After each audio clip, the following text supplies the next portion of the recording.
Hi, welcome to viewers. This is 184th episode of Talk the Book Show. This Talk the Book Show is a feast to book lovers. Today, we have with us a young scholar, Vini Chelsea Emmanuel, who will review the book of Sudha Murty's Wise and Otherwise, A Salute to Life. Before handing over the mic to reviewer, let me introduce Vini Chelsea Emmanuel, who is pursuing her BTech in Computer Science and Engineering at Andhra Layala Institute of Engineering and Technology, and she is passionate about the English language and enjoys reading books. Chelsea is also a poet and co-authored the anthology When One Door Closes, Another One Opens. In addition to her creative interests, she has a strong enthusiasm for public speaking and enjoys sharing her thoughts with an audience. Now I invite Chelsea to start the book review on Sudha Murty's Wise and Otherwise.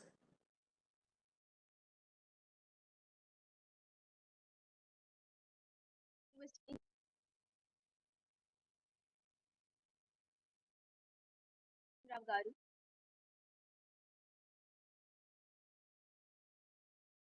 Research.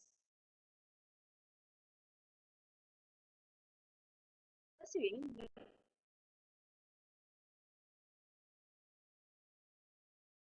of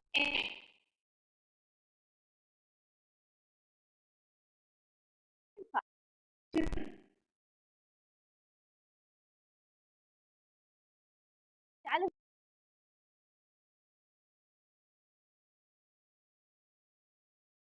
shape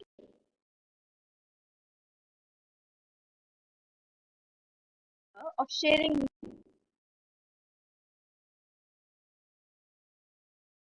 otherwise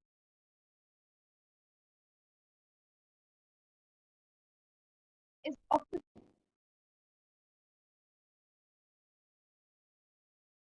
philanthropist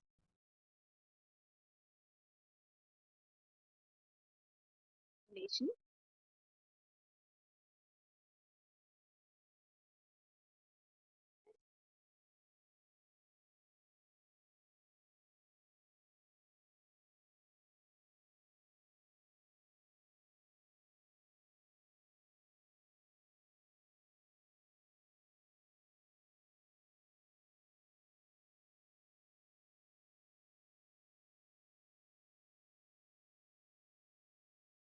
She is the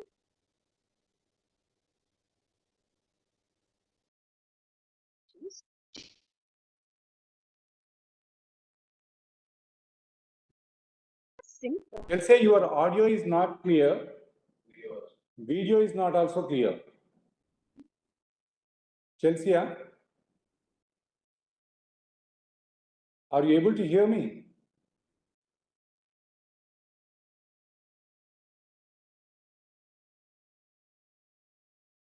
Now Yeah, you are clear, but your voice is not very clear when you are delivering the review. is it clear now, sir? Yeah, yes. Now it's clear. Go ahead. Thank you, sir. Wise and Otherwise is a collection of 51 short stories by Sudha Murty, an Indian author, philanthropist, and social worker. She is the chairperson of Infosys Foundation and has made significant contributions to education, healthcare, and rural development. Known for her simple yet impactful writing style, Sudha Murty's works often reflect real life experiences, moral values, and social issues. Her books, both in English and Kannada, have earned widespread acclaim, making her a beloved figure in Indian literature. Beyond her literary achievements, she is also admired for her humility, humanitarian work, and dedication to social causes. Wise and Otherwise is a profound book that explores the depths of human nature through simple yet thought provoking narratives. Drawing from her personal experiences as a social worker and philanthropist, Murthy weaves tales on life's realities, both good and the bad, with a focus on the moral fabric that binds us together. The stories in Wise and Otherwise touch on diverse themes like compassion, greed, gratitude, and the complexities of relationship. One of the most compelling aspects of Murthy's storytelling is her ability to highlight the contrasts between the privileged and the underprivileged, often showing how the simplest gestures of kindness can have an impact on others. From tales to rich businessmen who neglect their dying parents to the selfless acts of love, the stories shine a light on both the self centered and the selfless sides of the human nature. Murthy's writing is straightforward. Despite her simplicity, the stories leave a lasting impression. Diving deeper into the review, there is this heartwarming story of Hanumantappa, a boy from a poor background. Despite his financial hardships, he excels academically. When the narrator sends him money to cover his expenses, he returns the unused portion, even though no one would have questioned him. Murthy says this experience has taught her that honesty is not the mark of any particular degree or ethical recognition, but it springs out naturally from one's heart. When I read this, I realized she's right because I myself people going crazy money. Even though they have covered their expenses, they go crazy for money. Seen people not willing to share a small portion of what they've earned, but they'd rather spend all on the luxuries. I know people who would never care about the unused portion of the money if they were Hanumantappa. But this young boy, though not very rich, teaches us a lesson. This contrast between people made me realize the basic values like truthfulness and honesty, they're not taught at any degree. We don't get it from any degree. This story inspired me to share what I have, which might not be a great deal for me, but a great opportunity for others. This story made me contribute to the food donation campaign organized by our college on the account of World Food Day. Isn't it wonderful how one boy's story made me contribute that day? This story made me question myself that how will my academic recognition or any degree ever matter if I can't be a human at the end of the day? If Hanumantappa didn't ever return the unused part, he would have been any other boy. But now that he did, he is an inspiration to many. In a subsequent experience, Sudhamurti narrates the reality of how people's heart hardens in the face of bonds. This story revolves around an elderly man abandoned by his own son who doesn't concern for the old man's well-being but is willing to claim the financial resources his father left behind. This story made me so sad that I wept. In my case, I could never forget how my father supported me with whatever decision I made. Whenever I fall, my father is the first person to pick me up, hold my hand, and walk me through any difficulty. I cannot imagine a life without him. I am what I am because of him. And I'm sure that it's the same in everyone's life. But how could someone forget their father's support in every step they take and abandon them when they need us the most? This story shows us how materialistic things took precedence over relationships. And this needs to change. Every student and every person should be taught how being human is important more than anything. And there's another heartbreaking story of Tara.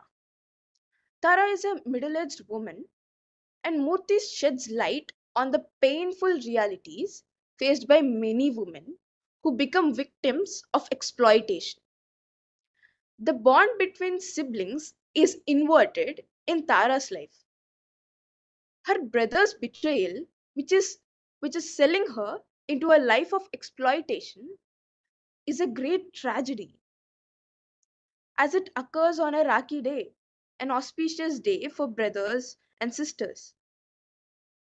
Her rejection of the term akka explains her disconnection from the very relationships that should have protected her, that should have shown her that the world is safe. But how would have Tara felt when her brother betrayed her? How will Tara will ever feel safe around any man if her own brother betrayed her? How can she ever fall out of the trauma she's been through?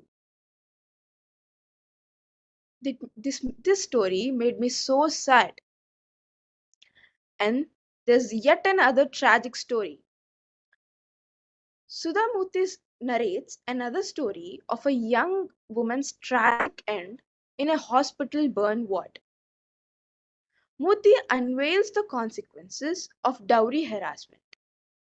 There is a Sanskrit saying, Yatra naryastu pujyante ramante tatra devata, which means God exists where women are respected.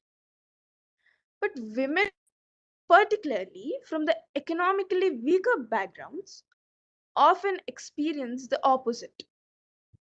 They are harassed for not bringing the dowry, let alone being respected. Women are dehumanized and often viewed as objects.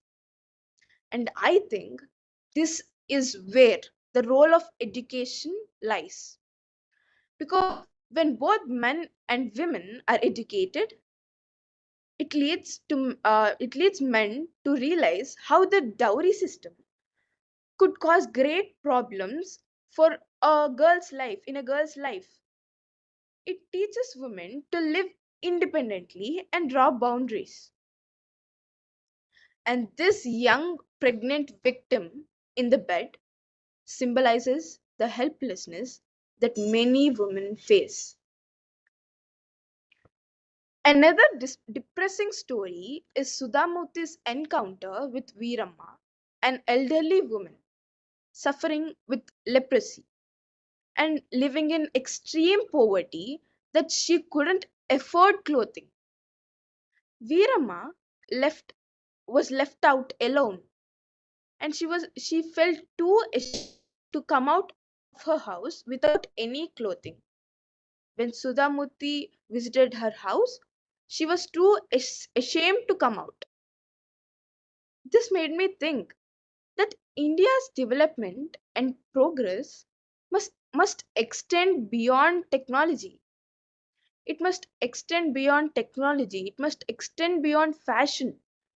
They must also care for those living in the dark, neglected interiors. I'm so proud to be an Indian. We are no less in anything than any other country. But what about the people living in dark areas? Moving on. Once, as Murthy attempted to purchase flowers and mangoes at a local shop, she was disappointed by the vendor. The vendor dismisses her as a window shopper based on her appearance. She might not be so well dressed, but the vendor dismisses her. However, when the assistant Ramesh, who is clearly identified as an IT professional by his company and the employee badges, When he inquires about the same items that Sudamurti inquired, the vendor offers him a polite response, unlike the response he gave to Sudamurti. The vendor offers him a polite response and higher prices, assuming he can afford it. When I read this story, I was so disappointed that people still judge others based on appearances. And not just that, people are discriminated based on caste, creed, race, skin tone, and every other standards out there. How can people still not know that one's excellence lies in one's talent, but not in one's appearance? Did we not learn anything from the quote, "Don't judge a book by its cover"? It also reflects, this incident also speaks about the broader issue of the digital divide, which Murthy reflects upon. Murthy's reflection is not just on the unfair pricing practices, but on how society perceives and treats individuals based on their job, titles, and industries. This narrative urges us to think about the fairness of such societal practices and how they impact both the IT professionals or who are economically poor. Many people are disregarded or disrespected due to these assumptions. I myself faced these problems when I was alone in school, in college, or when I go out for shopping. I was disregarded based on my appearance, based on my color, based on my religion, whatever it may be. And this needs to stop. This narrative about her encounter with a young Devadasi and her aunt in a village near Karnataka is deeply emotional, an eye opening reflection on the exploitation. The Devadasi system, an ancient practice that has been officially banned but still persists in some regions, is a reminder of the socio cultural problems that continue to victimize girls, young girls, the girls who might have been my age. I'm here happily pursuing my course, my BTech degree here, but there are girls who are suffering the life of exploitation. How could that be? Thinking about this, I feel so sad. Helpless, how will they feel? Murthy's heartache upon realizing the girl's fate and her tears speak to the helplessness one feels when faced with the realities of human exploitation. And the people doing this are not any outsiders, they're their own brothers, they're their own aunts. How can these girls ever trust anybody?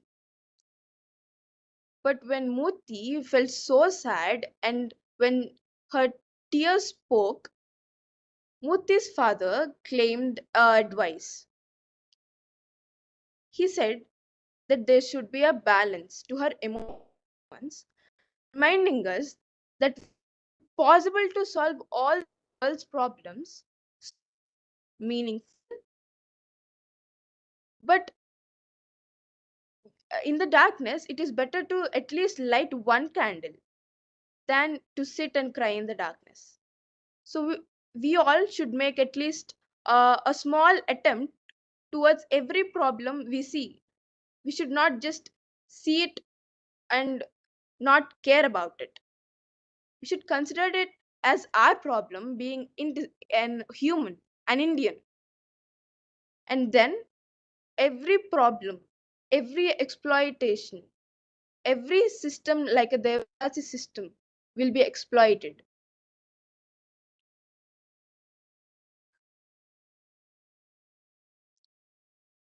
In this way, Sudhamurti, through her narratives, captures the essence of diverse characters. Being a 18-year-old girl, I don't have as many experiences as Mrs. Murty, but just by reading this book, I have learned how to live my life, how to walk through the struggles, and I came to know that not all people are what they pass themselves as. I realized not everyone have the basic needs I have. I should be thankful for that. Through her simple and impactful writing style, she positively influenced me. She influenced me to take up the right path. This book helped me to shape my personality. This book changed my perspective of the world. She challenged me to confront uncomfortable truths.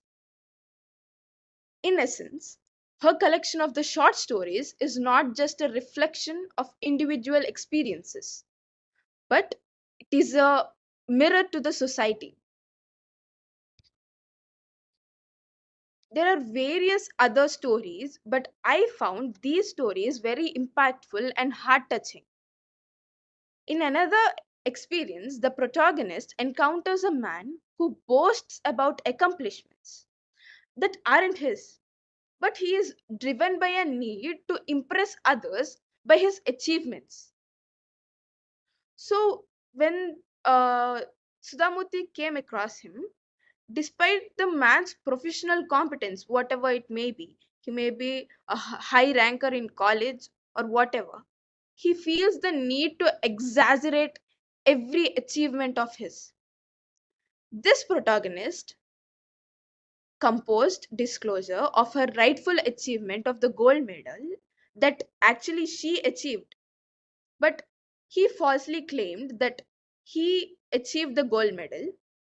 The protagonist composedly disclosed that it was her gold medal, underscores the superiority of integrity over deception. Through her actions, she teaches that true excellence is not just in one's skills or achievements, but it is in the honesty and humility. This encounter underscores the value of living authentically, reminding us that human values like truthfulness carry greater weight than academic recognition. Every story out of the 51 stories teaches us a lesson. Every story is so beautifully written. This book is just a speck of brilliance, and it taught me so many lessons on how to live my life.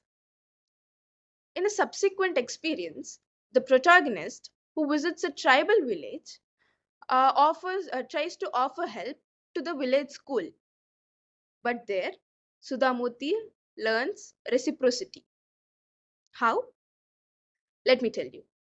The Tandappa, a tribal elder, insists that accepting a gift is just as important as giving one, showing that relationships and interactions are balanced when both parties exchange something meaningful. This story beautifully illustrates the wisdom of mutual respect and giving. This is encapsulated in the quote that there is grace in accepting also. Of course, there is grace in accepting also, not just in giving. This lesson can greatly affect life by teaching us that acceptance, whether of help, love, or kindness, is vital. In the tale of a rich businessman who neglected their dying parents, the author highlights that individuals became so engrossed in their own lives they fail to recognize the struggles and losses of those around them. Like, it isn't it true? We've become so busy in this competitive world. We have become so engrossed.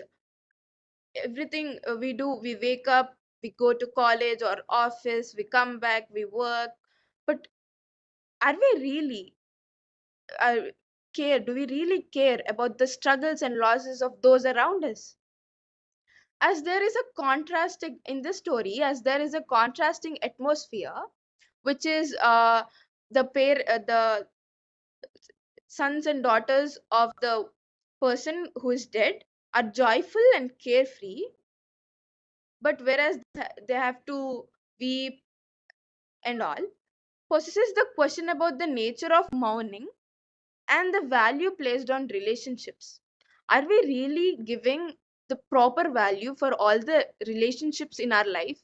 Are we really caring about our parents? Are we really caring about our siblings? Are we having a quality time with our parents, with our family members? Do we actually know who our parents and grandparents are?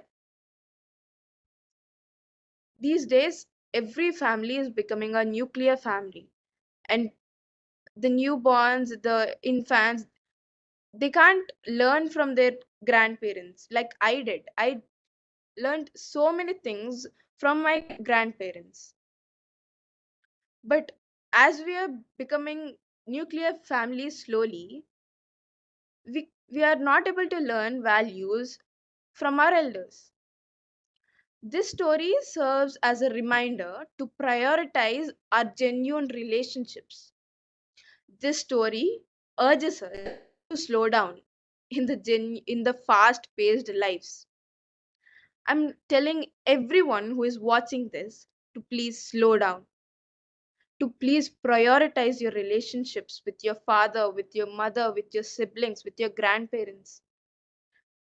Try to engage with the joys, with the sorrows of others. In another saga, one story which the father of Mrs. Murty used to narrate to his students in order to balance the class, this story centers on a young nurse showcasing her role as a principled individual. She stands so firm on her word. Let me tell you how. Despite pressure from the surgeon, she refuses to compromise on her decision, which was to give the needle until the cotton mop count tallies, because there is a risk of the mop getting left behind in the patient's body. So her principle was not to give the needle until the cotton mop count tallies. She prioritizes what she believes, and at last her principle works out. The mop is not left inside the patient's body, but it fell on the ground. And the doctor, the senior surgeon, appreciated her for for standing up on her word. She prioritizes what she believes is right, demonstrating that standing firm in one's principle is essential. How many of us are standing firm like the young nurse? We often compromise.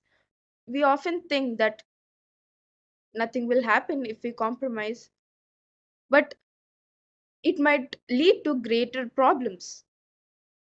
Her unwavering commitment in doing this, in doing the right thing, is an inspiration to us, is an inspiration to everybody. Not many of us think about how important is standing on our word is, in on our principle is. But this story shows how important it is. It encourages us to maintain our principles and values regardless of external pressures, whatever the pressure may be. It may be your senior surgeon, it may be your lecturer, it may be your principal, whatever it may be. Stand on your principle. That's what this story teaches. Act with courage. That's what this story teaches. Moving on. In another excerpt, Sudhamurti beautifully contrasts the values of modern civilization with the simple yet profound wisdom of a tribal man from Kalahandi. While he, in the modern world, We are so consumed by wealth. We are so consumed by ownership. We are so consumed by power. But this old man in Kalahandi, he embodies a deep connection to nature. He rejects the notion of currency and land ownership. He rejects uh, every principle, every policy in this modern civilization. He doesn't believe in owning a land. He doesn't believe in currency. Doesn't believe in owning a house. His belief is that nobody owns the land, nobody owns the mountains, nobody owns the wind. Isn't it right? This highlights a life rooted in harmony with nature, where material wealth holds no value. Imagine a life where material wealth holds no value. It would be so peaceful. This encounter with him challenges our understanding of progress. True wisdom often lies in simplicity and timeless truths, rather than in complexities of modern civilization. Everyone is so concerned about the modern civilization. Do you have a new laptop? Do you have a new phone? Did you buy a house? Did you buy a car? Everybody is so concerned with materialistic things, but nobody wants peace. But it is important for everybody.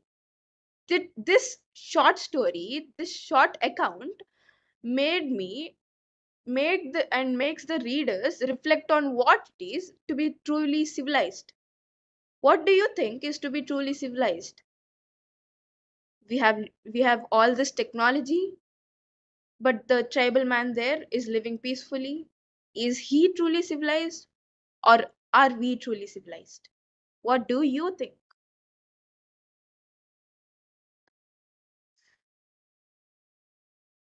These stories are made me so happy, made me laugh, they made me cry, they made me weep, they made me smile at times.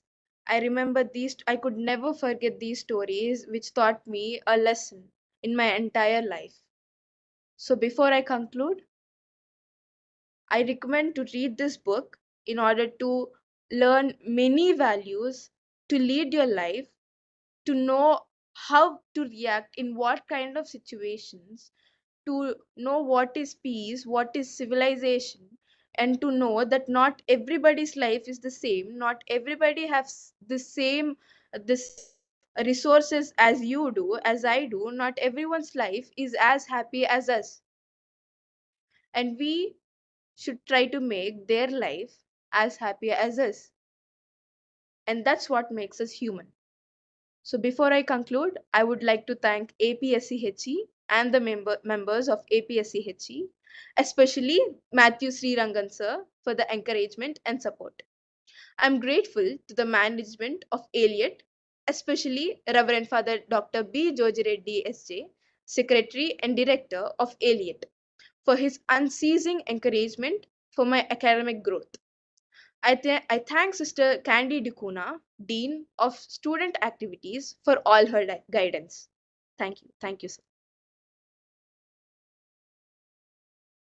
Thank you, Vini Chelsea, for a lovely book review. Wise and otherwise, a salute to life. In fact, the book provides us an insight into human nature, which you have reviewed very good. I congratulate you on behalf of APSHI for giving us a good book review. I thank all the viewers for viewing the 184th episode of this Talk the Book show, and we will come with another interesting episode in the next week with another interesting review. Thank you very much.